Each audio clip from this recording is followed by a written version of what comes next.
Ndugu yangu habari? Salama. Salama. Sasa Ndio. na swali langu moja ambalo nilipenda pia unijibu ambalo linasumbua pia watu wengi. Ndio. Sasa hivi duniani hapa tunaona watu wengi ambao wanakuwa wanataka kuozesha watoto wao. Wanapenda kutoa mahali. Ni kama wao wanasema ni kama zawadi, lakini ukiingia ndani tunaona pia si zawadi, maana yake kuna wanakaa wanapanga hata yani kiwango cha ile hela au hicho kitu ambacho kinatakiwa kitoke.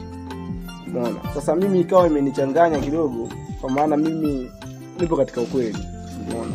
Na ukweli sio dini. Unaona? Sasa nipenda kujua tu kuhusiana na nyie pia kwa upande wenu kwamba nyie mnaaminije kuhusiana na hiyo zana ya mahali. Mimi kuhusu mahali bana, mimi ninavyojua kwa ufahamu wangu, ndio mwanamke ndapo mkishaelewana ni nyinyi wenyewe mtaelewana, kwa maana unayemuani mwanamke sio wale wazazi. Ni wewe utakavyomkubaliana na wewe mwenzako.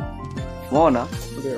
Kama ni zawadi, utaangalia wewe zawadi nipeleke kwa wazazi. So huko ukitoa mahali hapo umemuuza. Sawa kabisa. Manake kumbe mahali ni kama kuuza na kununua. Na kununua mmeuziana.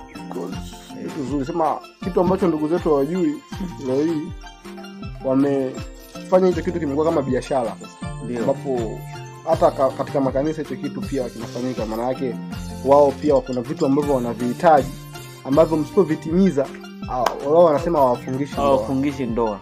Lakini ukiangalia deep zaidi ni kwamba hata ndoa kumbe unajua watu hawajui maana ya ndoa hasa ni. Ndio. Swali lilikuwa ni hilo.